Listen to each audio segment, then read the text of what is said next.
kid's gonna disappear, like that guy from El Salvador. The The guy Maryland in man. prison in El Salvador. The guy that had the MS-13. They're like President Trump. This guy did not have MS-13 tattooed on his hand. Dude, they literally put the MS-13 on his hand to like decipher the symbols. Like it was Photoshop, dude. They literally Photoshopped MS-13 to like be like, because he had the leaf, like the pot leaf.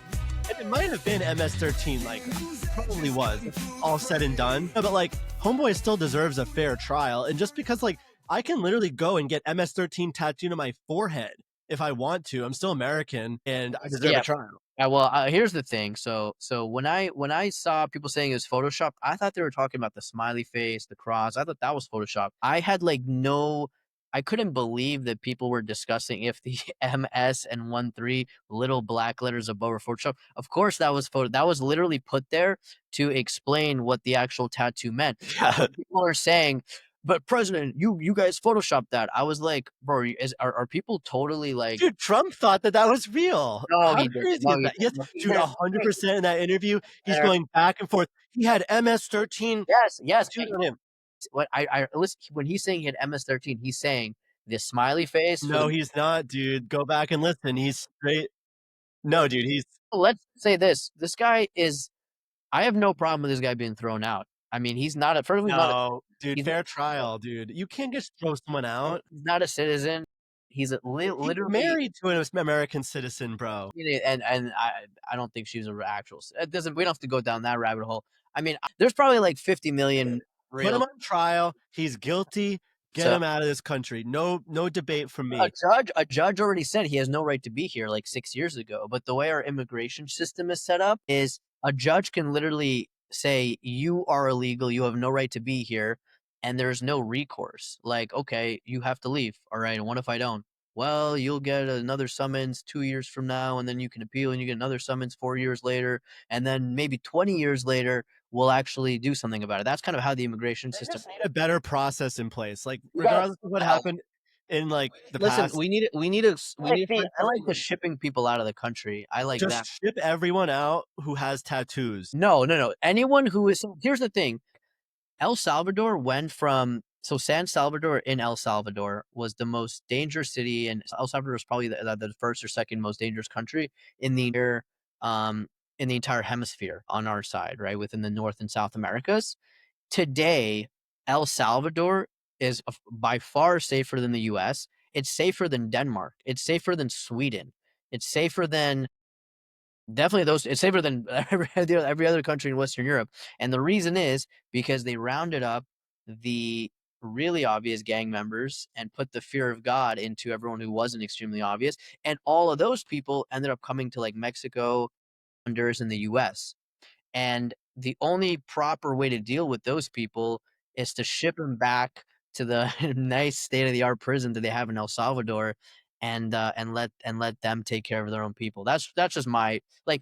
If you're a gang member, if you're an El Salvadorian citizen, like they're trying to get you. You know what I mean? Like you're wanted in your own country. Why is the U.S. like? Why would we be harboring this person? Just send them out of here. Like just I just think he deserves. There needs to be a very clear process of like, you have been demonstrated to do XYZ crimes. These crimes constitute your inability to remain a citizen based on like the visa that you're on. Therefore, you are out. I don't think, for example, that students, I don't necessarily agree with the things that the students are, petitioning about or are organizing kind of these riots. I don't agree with that. But, they do have a right to freedom of speech in this country as long as they're not hurting people. Well, that's the difference. They're not. It's the freedom of speech isn't the problem. It's the like the. I mean, looks we've designated Hamas as a terrorist organization in the United States of America. So if they are promoting a terrorist organization, I don't care if it's Hamas or Hezbollah or the Houthis or the IRA. I don't really care what color the people are or where they're from. I mean, that's against the law, especially if you're like, I just think about it this way. You're already on this country. You're kind of made a certain agreement. You're going to follow the certain amount of rules and you're going to be able to stay in this country. So I feel like if you're allowed here on a student visa and then you turn around and, start promoting terrorism, I agree with you. I think there just needs to be a process, but I think like there needs to clearly be, stated. I think it needs to be a hard drawn line. And when it does happen, listen, I want points. Okay, he said this, he incited for that, he said to do this and attack that, and then we could all have a consensus. But the problem is people like to push narratives. So when the narrative is you can't say anything bad about Israel or you're going to get kicked out of this country, that's a complete oversimplification when it has absolutely nothing to do Yeah. with Israel. Here's what I'll say. Here's what I'll say. I agree with a lot of what you're saying, Sam. Like there's a I think some GOP Congress people, maybe in Texas, maybe it was a national bill, like introduced this bill like where you can't like boycott or be critical of Israel, right? I'm definitely against that. I think if you're an American citizen, you have rights. We're not like the UK where you know, if you criticize, they'll just, you know, send some coppers to your house. I'm not in favor of any of that kind of stuff. What I am also not in favor of is like if you're here on a student visa, if you're here on a temporary protected status, if you're literally anything besides an American citizen, I think it's like a one strike and you're out policy. And like I don't believe I don't believe like personally, I don't really believe the Constitution or the Bill of Rights really applies to non-citizens. That's just my belief. If you're a religious person who like really believes like and I do believe this to some extent that everyone is like has value. I believe that. But the Bill of Rights is the Bill of Rights. You know, as Americans, we are granted like privileges and certain status protection, right? Like just as an example, if you believe that like everyone is entitled to these things, then what's the justification for America not invading every country that has like bad policies and freeing people there? You know what I mean? And that's when we get into like nation building and stuff. And I'm also against that. Yeah, I mean, I think if you're here on like if you're here as a guest, which a lot of these people are, I think if you start to advocate, like Sam was saying, for terrorist organizations or any just like anti-American stuff, I think you should be removed very I promptly. don't disagree with you. I just think that it needs to be very clear. Like, it just needs to, they should just literally say, like, even if the administration changes and their stance is different, right? It should just be like, hey, we don't support this. Like, and if the repercussions for XYZ supporting, you know, terrorist operations, you know, is going to be dismissal of your visa status. Boom, done. No, That's that's it. that, I would say that I would yeah, go ahead.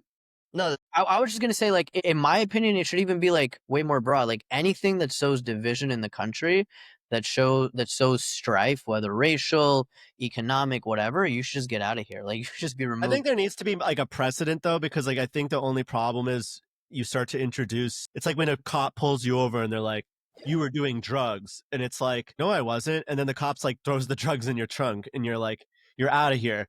Now Yeah. there needs to be. I'm not saying that's what happened. I'm We just also saying have to think about the future because we don't want to pass laws that make sense right now, but then are used against us in the future. So that's why I completely agree with Dakota. It needs to be step by step. It needs to be transparent, and people need to understand why this is happening. People, when people don't understand, people get angry. That's what's happening right now, and that's why there's so much. And that's another thing with Trump, where it's hard for the transparency because there's so much going on. He's fighting a battle on all fronts. He has the trade war, we have the tariffs, we have immigration, we have the fentanyl crisis, Ukraine. Yeah, we have Ukraine, we have Israel, we have anti-Semitism on the rise. So there's a huge. It's Portnoy. yeah, I mean, listen, we could talk about that. I see. I'm not a huge fan of Dave Portnoy, but I'll tell you this, man. Dave Portnoy has some balls.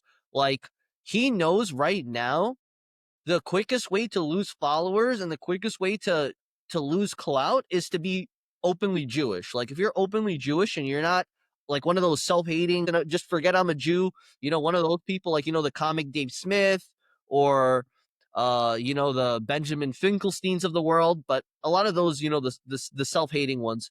But I respect Dave Porter because he stood up and he said, guess what? Yeah, man, this is my this is my bar. You're gonna come in, you're gonna say this shit.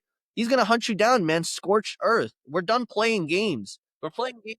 I'll say this, I kinda like Dave Smith generally. I don't I'm not the biggest fan of Dave Portnoy in terms of, like, what he does for work and the gambling and the meme coin rugging and all that, but he's a great business guy. He's done a lot, and he did a lot for businesses, small businesses during COVID. So, overall, he's probably a good person, but I will say, I kinda like his initial reaction of, like, "I'm gonna destroy these people," because that actually, to me, is, like, the appropriate reaction. Like, people are So like, you haven't been following the story because he changed it. I no, already know what you're gonna I say. like his initial. I like his initial. I don't No, like no, this. no. but The just initial, and recap then the he changed. story quickly, Sam, for those that I'll, don't I'll know. explain it. I'll explain it. So our original reaction was, I'm gonna go scorched earth. I'm gonna ruin this kid's lives. Then 2 hours later, They were crying, complaining. He thought he was going to let them go easy by just paying for a trip to Auschwitz, letting them learn. But then the guy Mo Khan pulled a 180 and completely flipped the script and said, actually, I didn't do anything. I'm a citizen journalist. That's probably the advice he got from his lawyer, to say that I didn't record it because it was my table or my friends, or I was just a citizen journalist showing my time in Temple University. So then Dave Portnoy officially said, I completely rescind that offer. That trip to Poland has been canceled, and we're going after you because. And then he tried to, this is the funniest part. So the guy Mo Khan tried to basically backtrack and say everything. Oh, I didn't do anything. And then people found, going back a few months, Instagram story of him in the club taking a picture and saying, "Oh, I'm going to throw a bunch of quarters on the ground and see the Jews run." So then when Dave Portnoy, he literally brought it up in front of him and his parents. They're like, "Oh, we don't have an answer for that." And then they hung up. So now he's going after them. The girls have been fired. The two girls, these two dumb bimbos. I mean, I don't understand how you don't think, like, because we've all been at the club. You tell them, I want blah blah blah.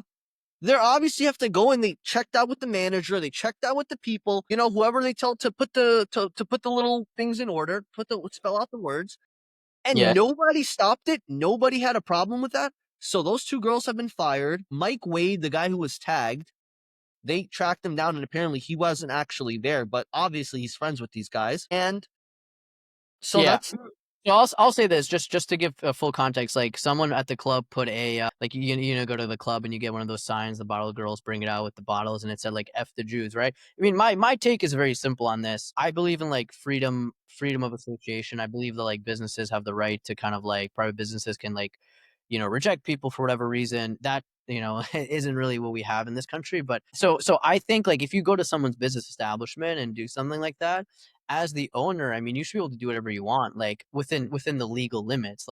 If I go to like, some private business and like do something horrible and it causes them business, it causes them other problems, I would have no issue with the owner coming directly after me personally. And I think that's exactly what Dave well, Portnoy is that doing. had nothing to, then this is another big thing. Here's what I'm saying. Like, it could have been, he could have said F the Jews. He could have said F the whatever. And I think that's a totally appropriate response. A lot of people are crying about it. Like, oh, it's just words. I get it's just words. And I don't think that guy Mo should go to jail. I don't think he should be fined. I don't think the law should get involved. But if you want to go to somebody's business, if you want to be like, you want to be a big man on campus, go to like Dave Portnoy's business or whoever, and like try to be like super cool and super edgy. Yeah, you should deal with those consequences. And again, I don't think the police should be involved. I don't even The think police were never involved. That's Ben. This is what you're not understanding. The police were never involved. It I'm was not saying they are. Yeah, I'm not saying they are. I'm just saying I you mean, gotta. there could be argument that this is slander against like Dave Portnoy and his businesses. You could argue like That's there's some exactly it. level Like, of legal precedent there, which is technically illegal, right? Like they could say that this has damaged Dave Portnoy's business. They've associated his business with hate crimes. Therefore, it's costing him money. People aren't going to go to that bar now because of, there's a allowance of hate in the bar.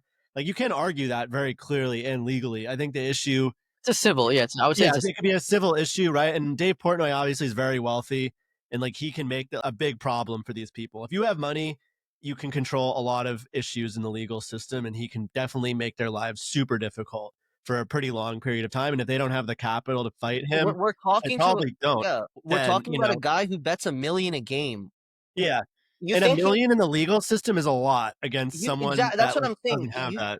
And Yeah. this is what I was trying to say from the beginning. I don't care what the problem was. Listen, they're two grown adults. First off, there's absolutely no blame on Dave Portnoy because some people were saying, well, he doxed the kid, he exposed the kid. Well, no, that kid publicly posted on Instagram on a public account his own thing. He posted the act. It's like you did it. It's like a criminal does an act, and then he records it and then posts it on Instagram. So the problem has nothing to do with cancel culture, because a lot of people say, oh, you can't talk about it. And it has nothing to do with cancel culture. If you came into my business, and I don't care, it has to do with anything. If I have a club and you came into my club and publicly disrespect in any way, shape, or form, anything, and I have the means to ruin you, that's what I'm going to do. And listen, that's just what it is. I think that's the appropriate response. You don't want to mess with you. Listen, I think you should be able to say anything, but you're not free to say anything without consequences. That's the only thing. The consequences aren't always legal. Well, I There's guess the real. kid got suspended too. So the kid got I'm yeah, suspended I from mean, Temple University. I'm kinda, like, on the fence of that, like, whether he should get suspended or not, I don't know. I do think because, again, if he's paying and if he violated the school rule, that's one thing, but if he didn't technically violate the school rules, I don't think he shouldn't be suspended. I do think, again, I'm very much in favor of, like, total freedom of association, like, and being able to just turn people down for jobs for whatever reason you want. Again, we don't have that, but I think that's totally reasonable. So I think it'd be perfectly fine if that guy could never get a job again unless, someone who supports what him and what he People stands. make mistakes. I think the issue too is That's that the kid I has think dug his feet in so aggressively, yeah, and like Dave Portnoy could have easily gone to them and been like, "This is really messed up that you did this," and then he kid could have come out and said, "You know what? Like I did make a mistake. you don't I don't believe necessarily like Jewish people. That's fine, right? Like not everyone has to like everyone. You can disagree with like certain stances and positions that have been taken across the country, but I totally agree with Dave Portnoy that this has yeah, damaged the and kid. I agree with you, like, you don't have to like Jewish people, you don't have to like white people, you don't have to like black. If any of us saw that in there, we'd be Yeah, like, I'm not ever going back here. I don't think, or if like I was part of like any religion and I was like, this yeah, business takes a stance on religions and allows people to like condone hate speech, like I done, mean, case I'm not closed. even a fan of hate speech, I don't believe in that, but I just view it super logically, it's like anyone can dislike whoever they want. I have no problem. You could dislike women, you could dislike men, but if you like say like a really easy one, you hate men or you hate women, right? Don't cry when no women want to be around you. You hate white people, don't cry when white people don't want to be around you. You hate black people, don't cry when like they don't want to be around you. So I think that's all fine. You just have to like be a man and deal with the consequences. And what happens with a lot of these like people is that they're so used to kind of being coddled that when they start dealing with some actual problems, they start crying like Dave was saying, these guys were crying, their parents are involved, everyone's like shitting their pants. So, it's fair enough. But that's the main point. That's why Dave Portnoy is speaking out. That's what you don't understand. Yeah, but I He's give him a speaking lot out. of It's credit for that. if it was 2 years ago, I'm telling you, if this was 2 years ago, he would not have said anything. Listen, he has balls, man. He's got balls. This guy is the least. Yes, yep, yep. He's the least Jewish person, but like obviously he's Jewish. But I'm saying like he's not a practicing Jew in any He shape, identifies way, as or Jewish though, for he, sure. he that's just his blood. It's just like he as a race. Like if you ask him like what am I? Well, I'm Italian and I'm Chinese. He's Jewish. Like that's just You're it's a race. Chinese? I kind of see it now. But you know what I'm saying? So that's the whole thing. He stood up. He understands that listen, right now it's very cool to be anti-Semitic. It's kind of it's not fringe. It's kind He of has to stand up though, dude. Like if he that and stuff it's the comes same out that way. that's tolerated in his establishment, like And again, it's bad. his establishment. Like he can make the rules. And I think like again, I'm gonna be following the story because I'm just interested in what happens. I mean, well, we can talk about that lady in Minnesota. We can talk about the GoFundMe. We're in the middle of we're in the That's a middle of like crazy kind of like story too.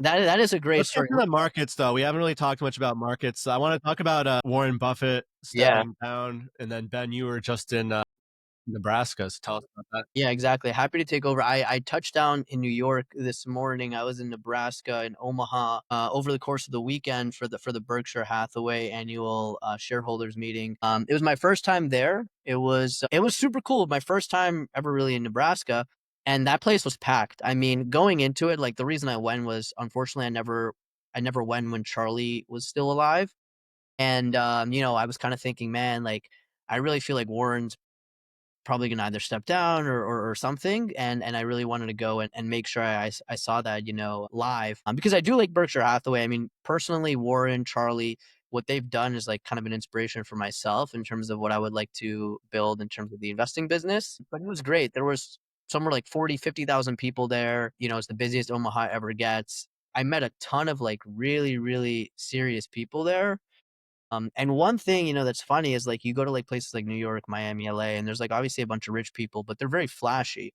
You go to Omaha and you talk to people who have like 10, 20, 50, 100 Berkshire Class A shares, which, are going for like $750,000 each.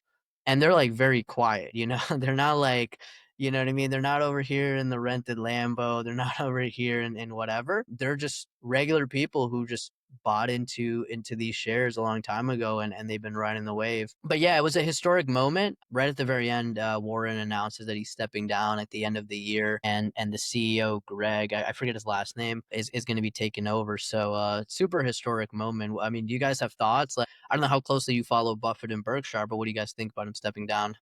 I think there's obviously no doubt that Warren Buffett has been one of the most successful investors of all time. I think the time in market principle really paid off for him. He was like very early to investing in stocks, invested in some really powerful companies. I think one of the best investments he ever made was Geico. And I was reading about him before because I was kind of thinking, has he just made a lot of money by basically borrowing a lot of money over time and just allocating a lot of capital similar to a hedge fund? Because some people have obviously created very impressive companies, right? Like you look at like Steve Jobs started Apple in the garage with Steve Wozniak, and they've built Apple, or Bezos started Amazon, in the garage. But then Warren Buffett obviously has built an incredible amount of value, over $1 trillion in value with Berkshire Hathaway. And you say, like, is he worthy of all the praise, right? Has he made a lot of money, commas on paper? Yes, but he actually created like a lot of value, right, for society? And I think that was an interesting question, right? And the answer is kind of yes and no, right? Because he has built some very powerful companies, and like we can get into that a little bit more. And he has helped companies scale by allocating capital, right, to the companies that like theoretically deserve it. One of his best investments ever was even a late stage Apple, where he like Yeah. 3x. Literally Uh, just investing in Apple very heavily in 2016. There was an interesting stat that if he didn't make that Apple investment, then his returns actually would have like underperformed the S&P definitely over the last like 20 years. Like if he had just made some like if it was just like some S&P returns because of the other companies. So yeah, I think but he controls a lot of businesses, and I think that's what was interesting. Just to wrap up the point, was that he basically early on was investing with friends and family's money, proved a lot of success there early in the markets. But his opportunity has always been that he took an understanding to the markets when a lot of people were afraid to approach the markets. And even today, I'll talk to a lot of people and they'll be like, oh, I don't have exposure to the markets. Obviously, there's a lot of people that do, but there's a lot of people that still don't. And they just get their check, they put it in their checking account or their savings account. Their house is their main form of like their theoretical investment, which only appreciates, so much. Maybe it doubles or triples, or even in a lucky world, quadruples over their lifetime. At that Warren Buffett level investing, even if you're compounding 10% per year, you're doing pretty well. And where he was really smart was that he took really strong controlling interest in Geico, Dairy Queen, Sees Candy. He basically bought these businesses that were cash flowing really well, borrowed against them, and then just had more money. And then it basically built a really powerful brand, which I think was really smart. And I almost think that he's the ultimate salesman at the end of the day, in addition to being, one of the best investors of all time, because he built this brand of like himself, right? And we talk about personal brands, like he's not making Instagram reels and, posting on YouTube and things, but everyone knows his name. You can't really go to anybody in the United States and say Warren Buffett, and they don't at least have some connotation of something he's touched, right? And that's super, super powerful. yeah, and his brand is different from a lot of brands because he's like I'm just this, jolly old simple Which I billionaire. think is bullshit. I think that whole thing, oh, he only pays himself 100K. Dude, there's so many pictures of him on flying, on his airplane or sitting next to Bill Gates, or like, oh, and he's like, oh, I'm just an old man and I eat cheeseburgers. And it's like, that's what he I wants. feel like that's kind of like That's his just brand though. That's what he's well, selling. that is the It's a brand. smart brand, though. Trustworthy. What I want to say is, well, the brand is just based on results, other than, like you said, why are people in Omaha with 50, 60, $100 million plus portfolios not flexing? Well, because it doesn't require them to flex. If your local guru down here in Miami wasn't in that Lamborghini, it didn't have that fake AP, then how would he be able to trick the poor people? He couldn't, because poor people, they are visual creatures. They need to see something that they don't see every day. And it's sad because man, there was this one Instagram there's one Instagram clip that I commented on, and the guy was like You should see this view when you want to get my course. And I commented, I was like, bro, if anyone buys your course because of this mid-ass view in Miami, GG, you can't save them. Bro, this is This is what you need to understand, Ben. It's easy. It's easy for you to see. It's like if you didn't know about cars and you took your car to a mechanic and they told you, oh well, and if they were nice enough with their words, guess what? You'll believe them. And that's the same thing. give him air in your It's tires. like He's it's like smart though, because he got so much blue collar investment, right? And I was even watching a documentary about him the other day, and the guy was an older guy, and this guy's worth like $50 million now. He comes from nothing. His family owned a farm, whatever, invested with Warren early on, but he's like, I trust this guy. Like, this guy made me rich, and like he took my money, and like now my kids never have to work again, something like that. And that is very uncommon, right? When you look at all these Wall Street guys, you get like the Wolf of Wall Street, you have that connotation of lack of trust, right? And that was what was very interesting, is that almost never have people pulled out of Berkshire Hathaway. The stock price has just compounded so significantly over time. Even in great recessions, the stock has not fallen greatly. And that's because he basically built this incredible personal brand of trust and ethics, in the companies he invested in, obviously invested in companies that were able to show results and, stand the test of time, unlike, many companies which fold like over the most random thing. The economy takes a turn for the worst, and like everyone's like, oh, I need to get my money out. Obviously, with this most recent, tariff economy, a lot of people are pulling their money out. A lot of people have lost all their money. A lot of these people are scrambling, with what's going to happen with China and all this. Like, he knows how to allocate. He knows how to gain that trust, and that's paid off. I think the easiest way to explain it is long-term games versus short-term games. And at the annual shareholders meeting, so there was three people up there. There was Greg, there, and then there was also Ajit Pai, who is I think that's his name. Well, no, maybe it's a different Ajit. Maybe Ajit Berkshire. What was his name? Ajit Jain, not Ajit Pai. So yeah, so he actually brought up a really interesting point. Najeet's a very smart guy. He kind of heads up their insurance business, which is honestly like their cash cow, because they're making billions of dollars literally just on the float of holding people's money. Not even like they're just printing money in different ways in terms of property and casualty. But someone asked a question about, there's a lot of private equity firms getting into life insurance. And, what are you guys doing about that? And he came out and said, we're getting out of that business. We can't compete with them because they're taking on a lot of debt. They're becoming very levered. And when the economy is good and things are going well, they're going to make a lot of money. We can't compete with them. And if things go bad, they lose a lot of money and they're just going to close down shop. And, they're going to raise capital from some new people. Like these guys already probably made, whatever, talk about Big P firm. The guys who run that probably made a couple $100 million already by now. They're going to close down and do something else. And their answer was, we're not closing down Berkshire. Like we don't have this plan of like, we're going to get levered all the way up to our neck, potentially, blow things up and then say, all right, we're going to close this LLC, close this corporation, open up another one. And that's honestly how most people, especially in the finance sector, operate. It's very short term, 1, 2, 3. You look at even the market, we're on quarter by quarter timelines. This quarter, next quarter, the following quarter. Yeah, we all want to be rich tomorrow. Like, there's no question about it. And when you think about Charlie and Warren, I mean, Warren wasn't like super rich probably until like his 50s, and he was investing since he was like 12. You know what I mean? Thing is, dude, trust is like a crazy currency, right? So if you can get a couple good W's, which we've all done, then it allows you to level up to crazy opportunity. He, for example, earns trust with the friends and family firm that he creates. He buys Berkshire Hathaway, basically buys like a public company, which allows him to take on public money. And when you take on public money, it allows you to, just bring in a lot of shareholder capital very, very quickly. And since he had that trust, a lot of people start pouring in the money. And if you can just allocate money in a good vehicle over time, like Geico or Coca-Cola, these very strong brands is essentially what he invested in. And then putting your time horizon and your thesis at 20, 30, 40 years, there's almost no world that you truly lose. There's just so few people are really willing to take that thesis. You want to basically be able to say, oh, we're making, 20% per year, 30% per year guaranteed. If people don't see that in the first 6 months or a year, they're out with your firm.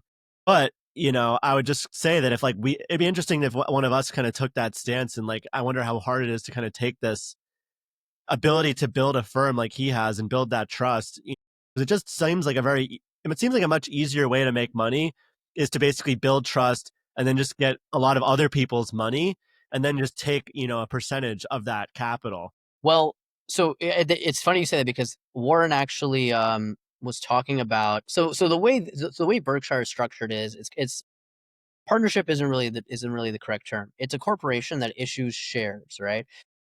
So when you buy a share, the money that you're buying the share with goes to Berkshire Hathaway, and they use that money to then do business. And their business is acquiring other companies, right? Whether it's the whole company or a part of a company, right? And you get a share, and I become a shareholder, you become a part owner. So it's very different from a fund structure. It's very different from most kind of like financial structures.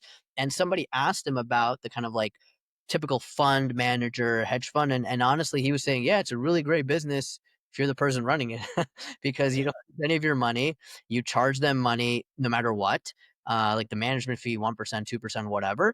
And if that's if you do well or if you do badly. And if you do well, then you get an override on top of that. So he was saying that they did that for about 12 years. And this is the thing about Warren. It's easy for like I don't want to say it's easy for him to say, but he's 94. He's a $150 billion guy. He can say, yeah, like I wouldn't do that kind of stuff now. And it's not in the business that I like, and it's not the best. He did do that business. He did do that structure for about 12 years before he went into kind of the Berkshire structure. His justification was it's just not the most like morally, it's not the most like aligned business model, and he You wanted. have to have crazy trust though before you do what his second move though was, because you can't jump from the friends and family taking a percentage of the pot model to the public company model and have it be successful unless you've already built that brand that like you're able to Well, drive it I forward. would say you need a few people in the beginning. You need a few people in the beginning, so you have to have It's some trust. basically a big pyramid scheme if you think about it. Like, you basically continue to No, scale up I've the been saying trust, that. I've you been scale saying up, scale up, scale up. That's what the whole I mean, I don't disagree with you. You said it a little tin hatty the other week, but I think that the philosophy remains the same. The whole stock market, dude, everyone could pull their money out of the stock market at one given time. What is paper money even really worth these days? Like, we could say a million different things of all this, but at the end of the day, Warren has consistently built trust and he's never had a brick fall off, or that brick where he's like taking that step has fallen, and he just keeps bringing in more and more money to the price. What is Berkshire stock even at today? It's just bananas what it's the at. A class is about it's down 5% today because Warren's stepping down. So it's funny because it wasn't already priced in, but it's about 750,000. Yeah, But which we is can, bananas. you know, This on is the the thing. This is like why I don't like to think too hard about into what's a Ponzi scheme. I mean, unless it's an actual Ponzi scheme, like where It's just a you pyramid. well, because everything's a pyramid. I mean, listen, civilization is a pyramid. I mean, we're Exactly. all. What if everyone just said, you know what, I want what you have. I'm gonna take a knife and I'm gonna kill you for it, and that's that. And until we had laws, and I don't know exactly what time, but that's how things were. I mean, I'm big, you're small. I'm gonna kill you. I'm gonna take it, and My you know, only difference with that thought process though is he exists in a world where we have laws, of course. Like, we can all agree yeah, to that. But the thing yeah. that he's been really good at, and I think is like one of the ultimate games for building wealth, and you've seen this with a lot of people, like even Epstein did something very similar. It's just compounding trust over time and using other people's money to basically build your own equity. And you need to obviously have like the ability to go to really wealthy people and say like, hey, I'm going to be able to do this. That's what all VC firms do. That's what all private equity firms do. They basically just get a bunch of really wealthy people who have a bunch of money just sitting around, wealthy and poor people. It doesn't really matter as long as you get enough people. it's less so wealthy individuals and more so institutions. And Yeah. once you start raising from institutions, this is a whole other parallel. But raising from institutions is a very, very, very, very different situation than raising from high net worth or ultra high net worth individuals. But like, once you have that access, dude, it's just so much easier. And that's what was interesting is because I'm in the Amazon space, and you saw these e-commerce aggregators. Like, I think, Ben, you brought up Thrasio to me a long time ago. It's like that they were buying these Amazon companies, and I think they raised like hundreds of millions of dollars to buy Amazon businesses. And it just proved to like not be really good like equity holding businesses at the end of the day. But if they had taken that exact same amount of money and just invested in Apple or the S&P 500 or anything and just taken, a percentage of that, they would have had an unbelievable business, at the end of the day. What's really funny is I heard someone say this, I can't remember exactly who, but everybody, the whole world is looking for yield. Every single person is looking to get yield. They're looking to get a return. They're looking to get, they want to put money in and they want more money out. And Like a slot machine. what this creates is, and obviously all of us, we're all heavily invested. The reason we buy crypto, the reason we buy stocks, the reason we buy anything is because we put money in, we want more money out. That's literally why anyone puts money into things, unless you're donating to charity or something. Well, it depends, because if we're talking about Bitcoin and you believe that it's going to be a store of value, you're not thinking about selling it. No, I know, but you're putting money into Bitcoin. If somebody said Bitcoin is going to be at $100,000 5 years from now, would you put? But if I knew, but the whole reason I'm buying Bitcoin is because the currency is getting debased. But that's what I'm saying. That's why if it's an ideology, if you're buying something for an ideology, that's a different thing than if you're just buying it to get a return. I understand, but ultimately, it's the same way where people are betting on America. Like you're betting, if you want to bet on America, the best way to bet on America is to invest into the stock index. Yeah. So that's what But it's not just the thing. Yeah. But you're looking for growth, you're looking for appreciation. We all want yield, we all want appreciation. Either it's like you're getting a dividend, or you're getting, like, whether it's 10% money out, or you're getting a 10% higher, your stock or your assets worth 10% more each year. And what's interesting is you go to these big institutions, right? And you have they literally have people working there who, like, in my opinion, like, most of the time they don't really know what they're doing. And they're just like, oh man, I manage this endowment, I manage this pension fund, I manage this retirement fund, whatever. We need to get a yield because our investors, our shareholders, our people are expecting a return. And they literally go to people and they're like, who can promise me what? Who can promise me this? And unfortunately, what happens is people who, like, truly can't actually promise you anything are, like, promising things. And then that's kind of, that's Yeah, part. it's over promise, under deliver, but at the end of the day, Warren Buffett has been able to deliver consistently, and that's obviously where That's he's awesome. done Yeah. well. But Yeah. a lot of people have, I think, consistently, like if someone invested in me, for example, or any of us, like I've done really well in my portfolio. I don't know how it stacks up against what he's done. And obviously I'm down a little bit right now because I got a little too greedy. But at the end of the day, I think the lesson is to just always do value investing. And I think that's where Warren was very smart over time, is that he did not get greedy, right? Like for example, with HIMS being way up, like I can say this is like a learning lesson for me, was like HIMS was way up and I should have been like, HIMS is at a super high, like they don't have a crazy moat around the business. Like I'm not necessarily going to invest in this right now. What did I do? I saw HIMS way up and then I, bought high and then I went down 50%. I'm almost back to break even now, but it's I like, was about to say, because HIMS has been doing well. yeah, I've been doing well. I missed earnings today, but whatever. Ultimately, but Warren is just smart because he's not chasing like these trends ever, right? He's like, this is an undervalued company. It's not in the limelight just yet. I like the future roadmap and like where leadership is at. I'm going to invest in this company. It's like he's not riding the hype machine of like Palantir or HIMS. And bro, he's not even riding the hype machine of Meta. Like I think that's a little crazy not buying Meta. But on that note, let's talk about something a little bit different from value investing. Let's talk about these SPACs. SPACs are back, and anyone who was investing in 2020 and 2021, I think, remembers the SPAC. Shout out to Chamath Palihapitiya, our boy. Man in the arena. And for anyone who doesn't know what a SPAC is, it's essentially these blank check acquisition companies, right? So you start a company, XYZ Holding Co., whatever, and the entire purpose of your company is we're going to raise money and we're going to use that money to acquire other things. And because of our expertise and our team and our whatever, we're going to outperform. And that's why you're paying a premium to give us money. So that's kind of how a SPAC operates. They got super hot in 2020, 2021, and a lot of them went down 98, 99, 99.9%, almost like a meme coin. And they're starting to be back. And there's SPACs like in the digital asset space. One that I bought a couple of them. I mean, I'm mostly value investing, but I like to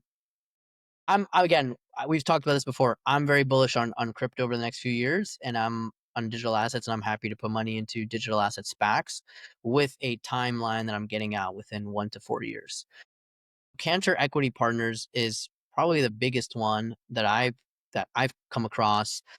Essentially, it's Cantor is raising few hundred million with the goal of acquiring, I want to say something like 40,000 or so Bitcoin, and they're putting Jack Mallers, who's kind of a Bitcoin evangelist and has been for a long time, as CEO. You know, what do you guys think about that? Have you been paying attention? Like, what do you what do you think about SPACs just to acquire digital assets? They just want to become a better micro strategy. Listen, I feel like every couple of years, or every year or so, the same story happens. People look for something that's gonna moon, something that's gonna 10x their money. They see one person do it, and then it turns into a whole hype.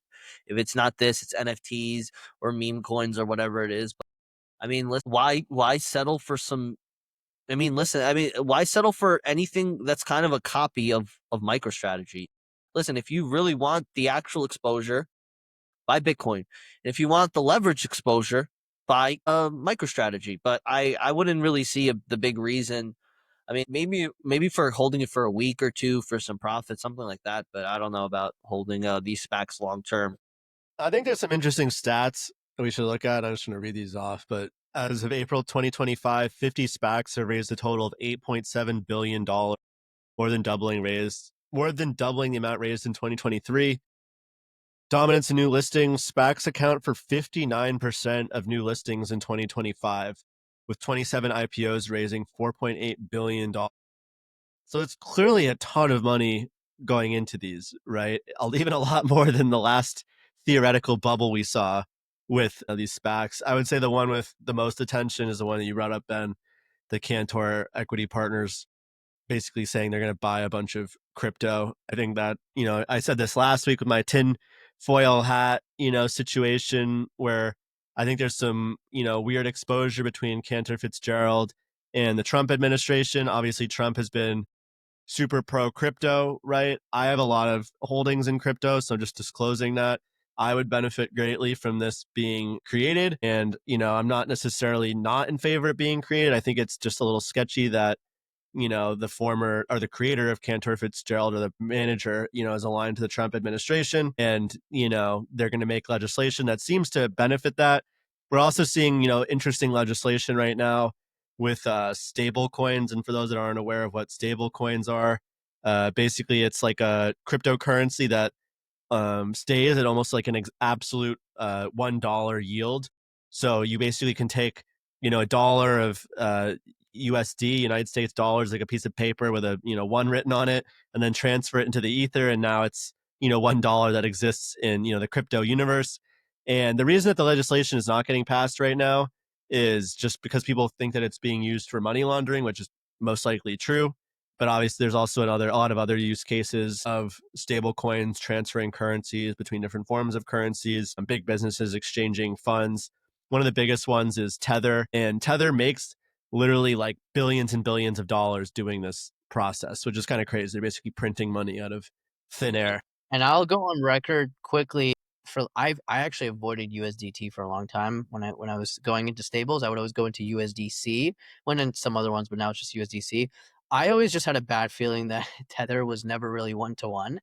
And I know there's audits, and I know there's this, and I know there's that. I'm just gonna go on record right now because if something does happen, I'd love to pull this clip. I've been thinking this since probably like 2020. But we're on Cinco de Mayo of 2025, and I will say that I think there's a high likelihood that Tether is not actually backed one to one by the actual U.S. dollar. If there was ever a decoupling there, if like it was ever found out that they weren't back one to one, I mean, the crypto market's probably going to go down like 30 to 50% within like a week, because Tether is by far the biggest one. That would totally destabilize the space. So I don't know. It's kind of another conspiracy theory, but I do I just will say one thing though, like we talked about value investing, Warren Buffett, should people be buying these SPACs, for example?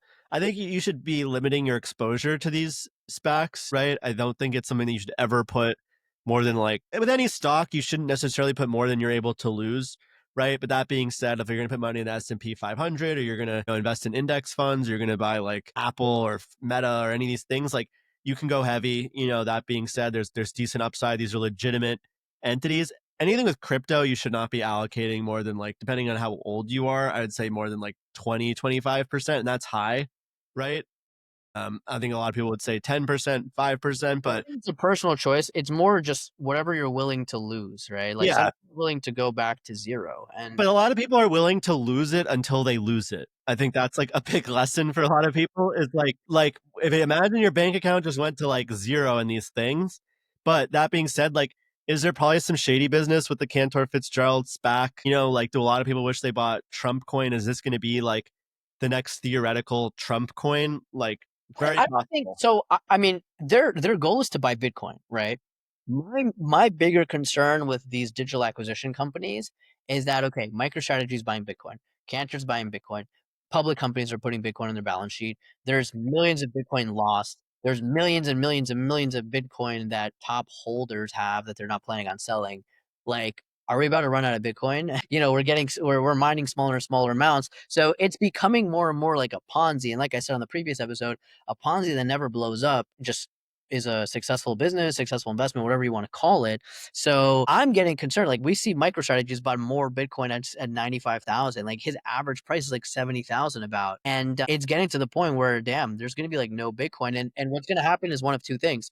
Either it becomes such a scarce asset that people are bidding the price up incredibly and it stays that way for a long time, or people just say, hey, you know what? Like, all the Bitcoin's pretty much gone at this point. We're just restarting and we're going to something else. So those are the only two options I see for Bitcoin. And again, it's a risk to reward. Like the most you could always lose if you're not trading with leverage, if you're not investing with margin and stuff like that, is 100% of what you put in.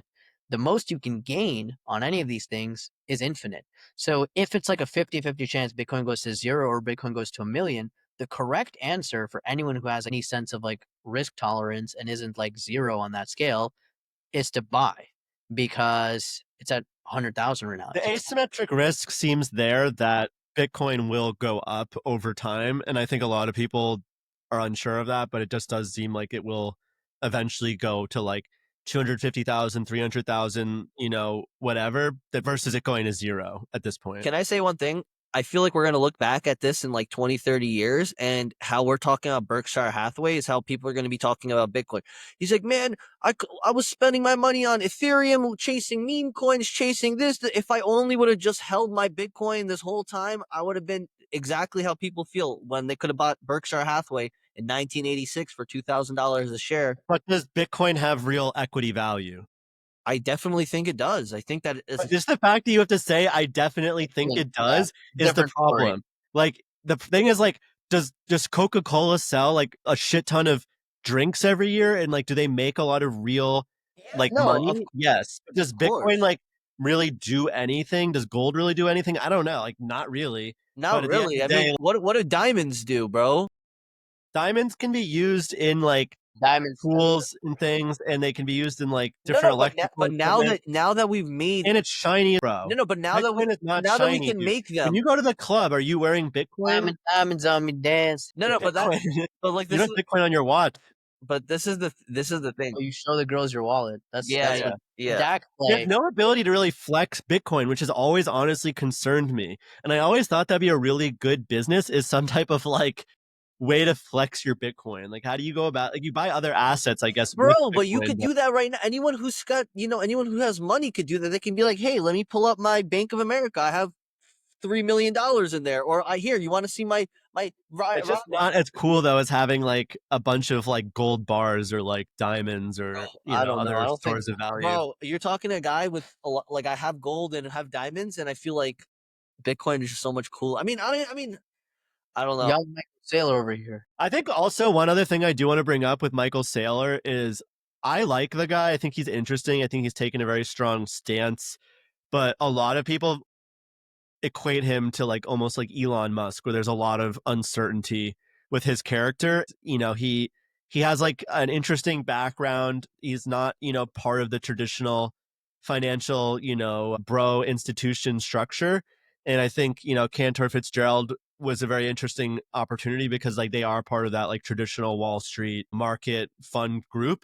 And I might be able to capture, you know, an increased institutional exposure that Michael Saylor is still unable to capture. So You that know, would be what I would see but as the upside I of think that we're fund. still early. I mean, in the grand scheme of things, I think that we're really early adoption, really in the early steps of this thing. So we'll see. I mean, listen, time will tell everything. But a lot of companies can't hold crypto on their balance sheets still. So that's like a big part when we were talking about institutions before. And a lot of companies were still very hesitant to invest into micro strategy.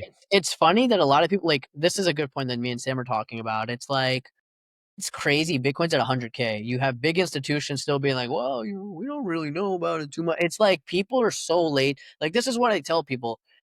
Like a lot of people say, "Oh, I have a financial person. I have this. I have this." A lot of people are just late to the party whether it comes to Bitcoin, whether it comes to understanding trends, whether it comes to politics, whether it comes to anything. You got people like there's people who are ahead of the curve, very, very small percentage of people, and then the rest are behind the curve. And then even more people are like way behind the curve, like not even realizing there's a curve. You know what I'm saying?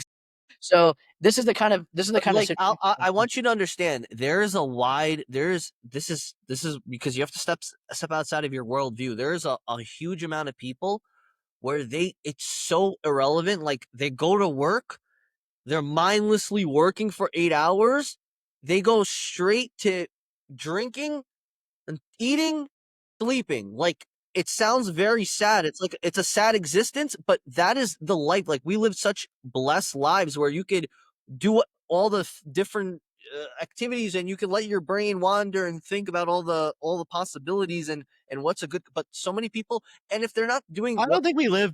Sorry, I cut you off. Keep going. they're not, and if they're not worried about that, they're worried about their favorite sports, and that consumes the rest of their time. What were you gonna say? No, I totally agree with you. And I think it's like a traditional red pill, blue pill situation. Cause as I said, I'll talk to friends and I'll be like, are you investing in stocks? So like, do you have exposure to the market? And they're like, no, but I want to get into it this year.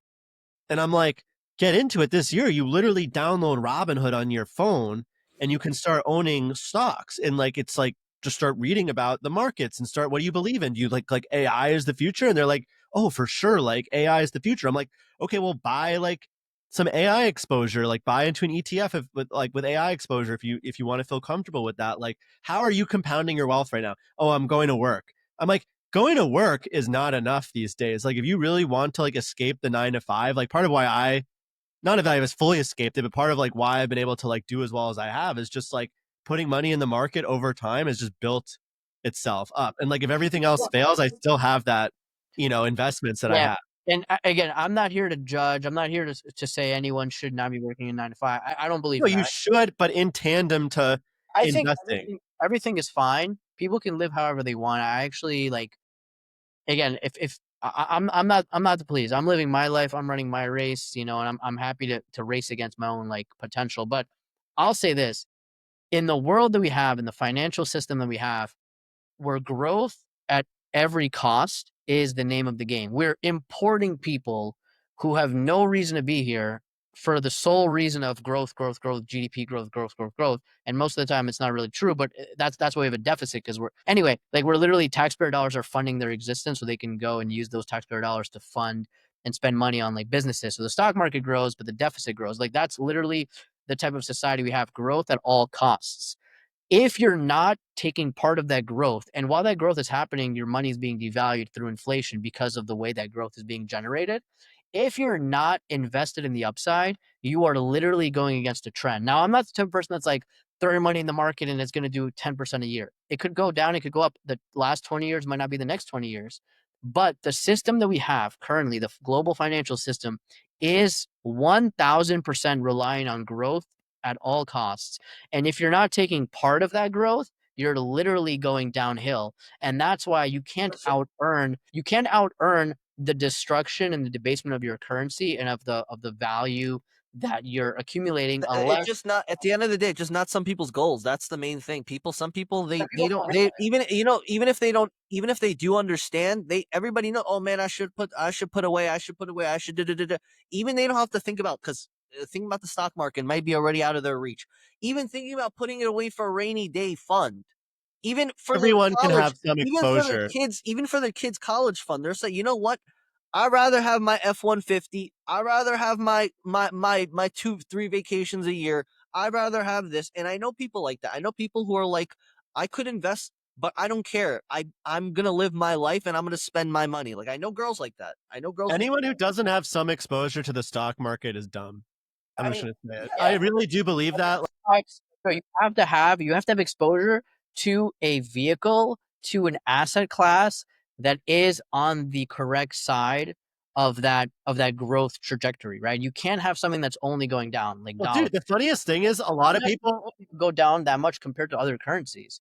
So like imagine you're somewhere like in a different country with a higher inflation rate. Like you're really working you're running on a treadmill that's going you're going on an escalator that's going in the opposite direction. It's 10 times harder. So You again, literally own part of a business though at that point, dude. You're literally what's crazy about like a lot of people don't understand the stock market is like you literally own businesses at people that don't point. understand what a stock is. This is Yeah. when people ask me like, "Oh, so you do like stocks and all that?" Like I'm the way they talk about it is almost as if it's like sports betting or it's like being a No, you're literally an entrepreneur at this point. And it's so crazy because at the end of the day, like you literally own part of a company and like you bet on its appreciation value and you literally have to do nothing. You just have to wake up and do nothing all day. And like it's so glorified to like you have start to it, make but decisions. it's so glorified now to start like an Amazon business or to start like a salon or do a million different things. But the best way to build value passively, in my opinion, is still having market exposure at the end of the day. Like I haven't built more value outside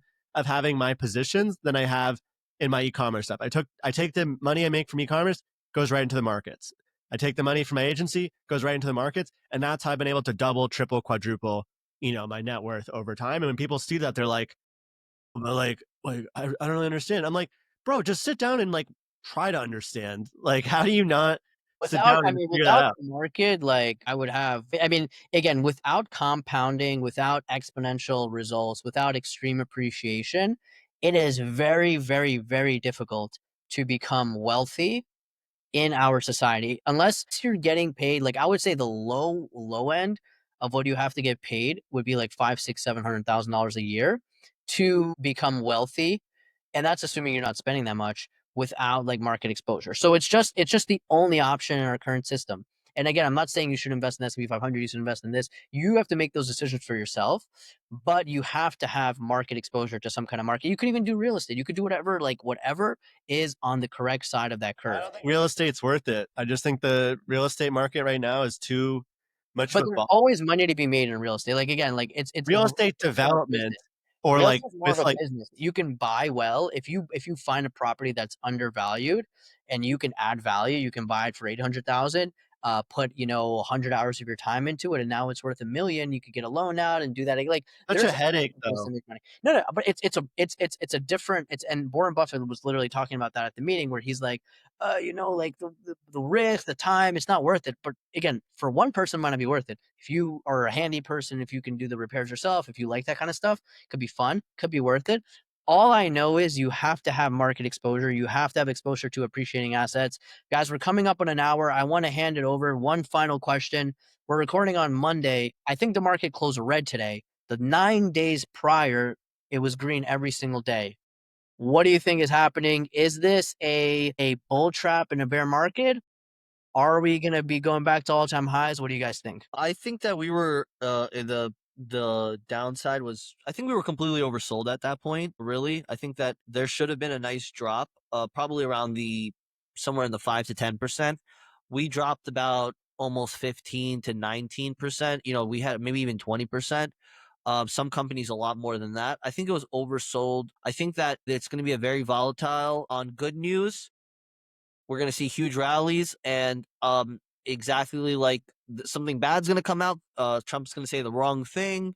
That looks like we're going in the wrong direction, and the market's going to tank. And I think we can go good from here, even though Palantir kind of shit the bed on the earnings today. They're down about 8.6%. They were down over 10% already, but well, that's from 123. I mean, it's down They're almost back at all-time highs though, which is Yeah, bananas. I wouldn't say they shit the bed. I would say they had good earnings, but when your expectations are on the moon and you No, that's yeah. No, 100%. That's what no, just more of the fact that Palantir is insane. I think I agree with Sam. The biggest issue right now is Trump's uncertainties still. I think the market's maybe just getting accustomed to him being kind of all over the place and seemingly disorganized. If people just have that's like time in the market with Trump or time in the market, with Biden, it's just people have to get kind of back to that homeostasis of how things are going to exist for the foreseeable future. Trump's now saying like 100% tariffs on movies that are produced internationally, which I don't think makes any sense, but make he's saying it. movies great again. Yeah, and it's just like people are just getting used to this chaos at the end of the day. So I think people will move back to value investing, and I think we will see kind of a return to normalcy. I think we will see all-time highs again soon. I think a lot of the rhetoric's moving back in the crypto direction. Bitcoin's back at 95K. I wouldn't be surprised if we see 100K in the next 30 days. Can we just admit this? The way people were acting at Bitcoin at 74K was so hilarious to me because I even had a couple normie friends like, yo, Bitcoin's crashed. I'm like, if we were having this conversation 6 months ago, you'd have a fucking hard on for a $74,000 Bitcoin when it was at, I don't know, 40. So I think people are just too emotional. People are too, that's the best word. I mean, People are really, scared, dude. It's everyone wants to get rich in the next It's 30 days. emotional and people have short memories. FOMO, a lot of FOMO. I'll add that. People see other people making money. I remember buying Bitcoin like actively, like not even my first time when it was $3,500 a coin, and looking at it and being like, man, we were at 17, we were at 20, I think we were at 17 or something like that, 17, 20. It goes down to 35, and I'm like, well, if it goes down to 1,000, this is this percentage loss. If it goes back up to 20,000, this is this percentage gain. So I remember those moments. I remember Bitcoin at 1,000. I remember Bitcoin at 35. I remember Bitcoin at 16. I remember Bitcoin at 30 when that was a new bottom, 40 when that was a new bottom, 75 when that was a new bottom. So it's like you have to have a long memory, because when I see, I didn't ape into Bitcoin at 75. I bought a little bit, but I was like, hey, it could go down to 60. It could go down to 50. I was just always cautiously optimistic with Bitcoin, with stocks, with Meta. Meta goes below 500. I'm pumping money in, selling other stuff, pumping money in, because I remember the Jim Cramer crying on TV when Meta goes around $100 a share. I remember those moments. And that's the thing. Like Dakota, you're talking about guys, people aren't in the market. You have to get in the market, because when you're in the market, you pay attention. It's like the reason people bet on sports so many times is because they just get so much more invested into it. It's like, stop betting on sports. Bet $20 on They bet what they know. That's the thing. People have don't people with it, like I've talked about this on my show. But take the money, right? Throw $50 into 10 different stocks. Now you have a reason to follow those companies. When you're following those companies, you're going to watch the earning reports. You're going to study. You're going to learn what's happening, and you're going to start recognizing patterns. Me, I recognize these patterns. I remember the COVID. I remember 22. I remember 17. I remember 18. I remember all these like retraces in the market. So when I see this, I'm obviously not feeling great about losing a ton of money, but I know, I'm like, hey, we've been here before. Hey, I've been through worse. And having that kind of mindset, I think is just the one thing that's going to separate you from the pack, because people are scared, people are panicking, people are tweaking out and freaking out and afraid to deploy. And I'm not saying you should be throwing all your money in, but I'm saying you have to understand the way things work. And the way you get that is by experience and pattern recognition. So let me know if you guys want to add anything else. I'll just give my thoughts super quickly. I still think the market I think we just shifted to greed on the fear and greed index. I think the market is overbought at this point. I think a lot of companies were oversold. I think we're getting back to some fair valuations, but then I think other companies are at very, very frothy valuations. I still see room for the downside. If we see all-time highs, I think it's possible. I don't know. I don't think we're going to stay up that high for too long. Again, I'm focused on buying the high quality, generally undervalued or fairly valued companies, and then things like Palantir I'm riding to $1 trillion because you don't bet against certain people and you don't bet against Alex Karps. You don't bet against Thiel. You don't bet against Karp. You don't bet against Zuck. You don't bet against Elon. It's another one in the books. Just over an hour. Amazing. We will catch you all in the next episode. Adios. Adios, amigos.